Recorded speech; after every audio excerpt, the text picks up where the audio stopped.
आज मैं बहुत खुश हूँ क्योंकि आज का दिन मेरे लिए बहुत ही खास था और इसी के चलते मैं रात भर सो नहीं पाई थी। पता नहीं, एक अजीब सा डर, अजीब सी, पता नहीं क्या हो रहा था कि डर लग रहा था कल का सूरज मेरे लिए उजाला लेकर आएगा या फिर अंधेरा। मैं बहुत डरी हुई थी, पर मैं ये भी जानती हूँ कि वो भी रात भर सो नहीं पाएंगे, उनको भी इस दिन का इंतजार होगा। सोचते ही सोचते न जाने रात कब बीत गई। सुबह हुई, वो आई।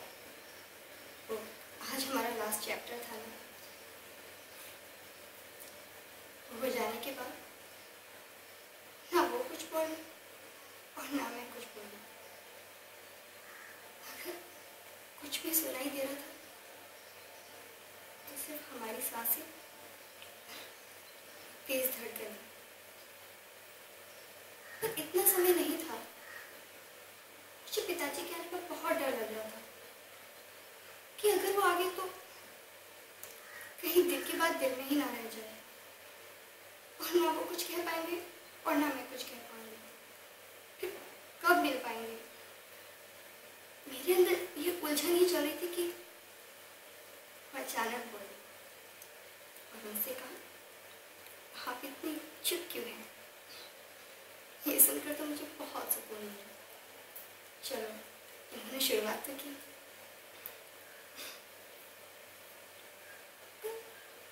वो फिर खामोश हो गए, फिर कुछ नहीं बोले।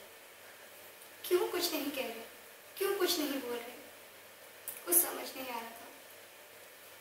मैं तो कह दिया कि चाय लेकर आऊं, तो उन्होंने एकदम से मुझे रोका और कहा, चाय की जल्दी है।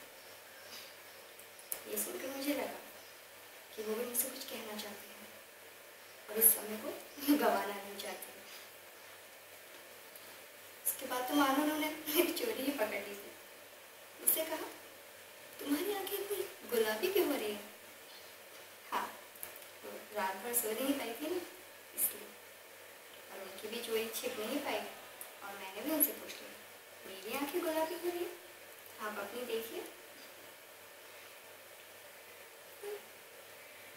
जब मैंने उनकी आंखों में देखा ना, तो मुझे ऐसा लगा कि वो मुझसे बहुत कुछ कहना चाहते हैं। कुछ तो है जो उन्हें अंदर ही अंदर खाया जा रहा है। क्या डर है वो? मैं कुछ नहीं समझ पा रही थी। फिर उन्होंने मुझसे कहा कि प्रतिज्ञा करो। क्या? किस बात की प्रतिज्ञा मांग रहे थे? मैंने उनसे पूछा, किस बात की प्रतिज्ञा? उन्होंने कहा, तो नाराज तो नहीं होंगी? मैं मुझे कैसे नाराज हो सकती हूँ? कभी नहीं। फिर उन्होंने मुझसे एक वचन मांगा और अपना हाथ आगे बढ़ाया। पता नहीं, अजीब सा खिंचाव हुआ। समझ नहीं आ रहा था क्या करूं क्या ना करूं। मैंने कुछ नहीं सोचा और अपना हाथ उनके हाथ में दे दिया। मेरी तो सांस ही रुक गई थी। उनके स्पर्श ने मेरे शरीर में एक अजीब सी उत्पन्न, क्या हो रहा था क्या नहीं हो रहा था, कुछ समझ नहीं आ रहा था। फिर उन्होंने मुझसे कहा, हाथ दे रही हो, छुड़ाओगी तो नहीं? हाँ भला मैं हाथ कैसे छुड़ा सकती हूँ? मैं तो उन्हें कब का सौंप चुकी हूँ।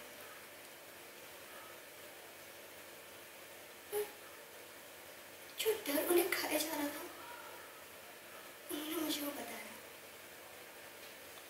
कि मैंने तुमसे इतनी बड़ी चीज मांग ली है। ये क्या है इसे? न तुम्हारे योग धन, न समाज में इज्जत,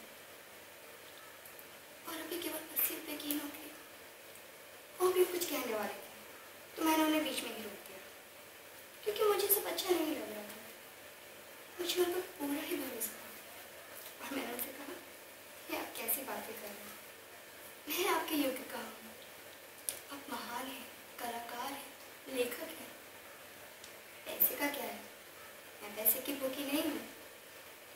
बस आपकी कला और उन्नति में हाथ बटाने को मिल जाए, ये क्या कम है। ये सुनने के बाद उनको बहुत अच्छा लगा। बहुत सी बातें ऐसी थी जो हमने नहीं कही, पर आंखों ही आंखों में सब समझ गए। दिल को सुकून मिला, शांति मिली। और फिर उसके बाद हमने अपनी खुशी का इजहार किया, सेलिब्रेशन किया मेरे हाथ की बनी चाय के साथ।